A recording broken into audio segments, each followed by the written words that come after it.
Uma outra planta bastante comum está sendo objeto também de pesquisa de um projeto para promover a sua cultura e o uso no Brasil, o bambu.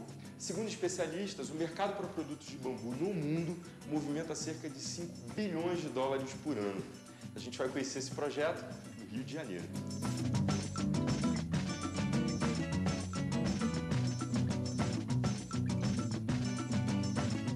Você sabia que existem 1.200 espécies de bambu? 230 delas são nativas aqui do Brasil. Eu estou no Alto da Boa Vista, em plena Floresta da Tijuca, no Rio de Janeiro, e quem vai conversar comigo é o designer Rafael Morrad Vasconcelos. O bambu é bem aproveitado aqui no Brasil? Ainda não. O bambu pode ser muito melhor aproveitado no Brasil. Existem algumas plantações comerciais e muito bambu espalhado pelas florestas brasileiras sem aproveitamento. Gente, dá uma olhada só nesse bambuzal daqui. É lindo, hein? É nativo aqui do Brasil? Esse bambu ele é asiático. Ele é chamado de Bambusa vulgaris variação vittata e a gente chama também popularmente aqui como bambu imperial ou bambu brasileiro porque ele é verde e amarelo. Como é que é feito o reflorestamento? O bambu precisa de um manejo sustentável, né? Ele se propaga principalmente de maneira vegetativa, ou seja, ele não floresce e é plantado com semente. Então você pode cortar e esperar que um novo broto surja e tome o lugar do antigo. Mas como é que é? Ali, por exemplo, a gente vê vários bambus, né, numa árvore só. Sim, chamamos de moita, certo? Então uma moita é um único ser vivo. Então, retirado uma vara, nasce outra. Sim, o bambu se regenera de forma propagativa. Por baixo estão conectados através das raízes ou rizomas. Então quando você corta um como, o outro está ali para lançar um novo broto. Quais são os principais usos do bambu, Rafael? São tantos que é difícil falar o principal, né? Mas, por exemplo, na habitação na Ásia ele é muito importante, assim também como na Colômbia e no Equador. Ele também é fonte de alimentação para os asiáticos, né? Os brotos de bambu que são usados na culinária. E também se pode fazer papel, há muito tempo se faz papel na Ásia. E aqui no Brasil, como é que o bambu vem sendo utilizado? O bambu era utilizado desde a época dos índios, né? No seu dia a dia, nos costumes tanto decorativos quanto de funcionalidade, utilitários, né? Também na guerra, na caça. E os portugueses trouxeram as espécies da Ásia, junto com também os japoneses mais tarde trouxeram. E o bambu foi sendo incorporado aos poucos no dia a dia do meio rural. Nos meios urbanos, isso ainda não é muito comum. Mas algumas empresas começaram a ver o potencial do bambu, por exemplo, no uso de papel, certo? No uso de palitos de churrasco, palitos de dente. Mais recentemente dos móveis também. No nosso país, o bambu gera renda para muita gente? Dos 8 milhões de pessoas que trabalham com bambu no Brasil, acredito que muitas delas se beneficiam do uso do bambu. E o que você tem a dizer sobre o bambu? Qual a defesa que você dá sobre a utilização desse produto? Eu acho que o bambu é uma alternativa ao uso da madeira. Ele é um material que pode ser muito melhor aproveitado no Brasil e em outros países. Então, acho que ele veio para ficar. Em se tratando de um programa científico, o que é preciso saber de ciência para trabalhar com bambu? Geralmente, o bambu está muito associado à biologia, por causa da planta, à taxonomia, para distinguir as espécies, e também à engenharia, porque faz os ensaios de teste de resistência mecânica, à arquitetura, ao design, à utilização do bambu. Qual é o trabalho que vocês desenvolvem aqui?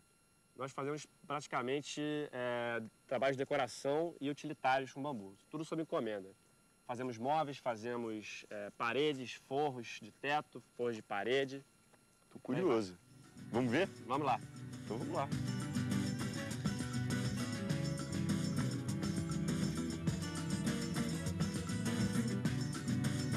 Então aqui, Rafael, é a base de produção de vocês. Sim, aqui nós produzimos nossos produtos e aqui também estamos com alguns produtos para mostrar o potencial do uso do bambu.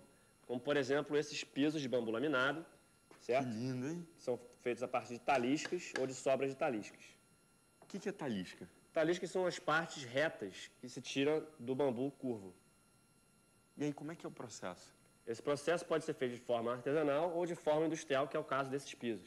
E essa guitarra aqui, linda, foram vocês que fizeram? Estamos produzindo essa guitarra com um material desenvolvido na Unesp de Bauru, pelo professor Marco Antônio dos Reis Pereira, e com o desenho da Modo Design. E nós estamos fabricando a guitarra. E por que tem essa diferença aqui de cor? Isso nós estamos usando um tingimento para mudar a cor, mas no final a gente quer usar aquele acabamento do manchado nessa parte da guitarra, na escala. Que seriam as sobras. Exatamente. Tudo é bambu? Aqui tudo é bambu, menos, obviamente, a parte metálica, né, que vão entrar os acessórios. E essa mala aqui? Essa maleta 007 de bambu, ela foi comprada na China e demonstra um dos usos de bambu laminado para produtos. Pode abrir? Sim, ela é muito funcional. Muito linda. Esse aqui é um exemplo de uso de ripas. São taliscas menos complexas. Na verdade, pode ser feito de forma artesanal, mas depois prensadas e coladas. E nesse caso aqui, uma estampa para poder ficar mais atrativa para consumo. E aqui, uma flauta chinesa e uma flauta de pífano do Nordeste brasileiro.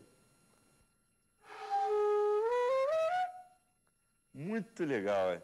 Eu queria te mostrar por último esse violino, desenvolvido pelo artesão Carlos Melo, em parceria com a gente, e usando bambu laminado chinês. Eu vou tentar tirar um sonzinho, não sei tocar, é só para demonstração.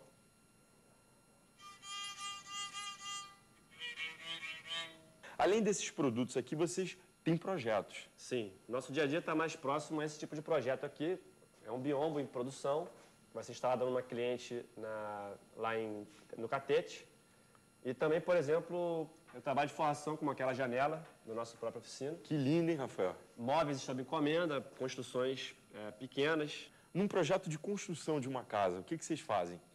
Nós podemos fazer a própria estrutura da casa, podemos também fazer cortinas, forrações de parede, podemos forrar telhado, podemos fazer estrutura do telhado também. E o que você tem a dizer ao público em relação ao uso do bambu? O bambu pode ser um bom substituto a materiais menos renováveis como a madeira e o ferro. Então, sabendo utilizar o bambu de forma adequada e consciente, nós vamos poder preservar mais o meio ambiente. Então pensem bem, porque afinal de contas o trabalho é belíssimo, muito bacana e pode ser um meio sustentável aí e de preservar o meio ambiente. E gerar renda. Não é? Obrigado por ter vindo. Volte sempre. Obrigado a você.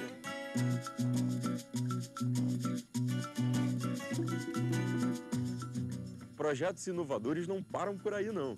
Depois do intervalo, você vai ver como placas feitas com resíduos de coco viram móveis e vai conhecer uma estudante do Tocantins que venceu o concurso Cientistas do Amanhã com um projeto sobre o uso de uma planta para curar ferimentos em bovinos. Só um minutinho que eu já volto.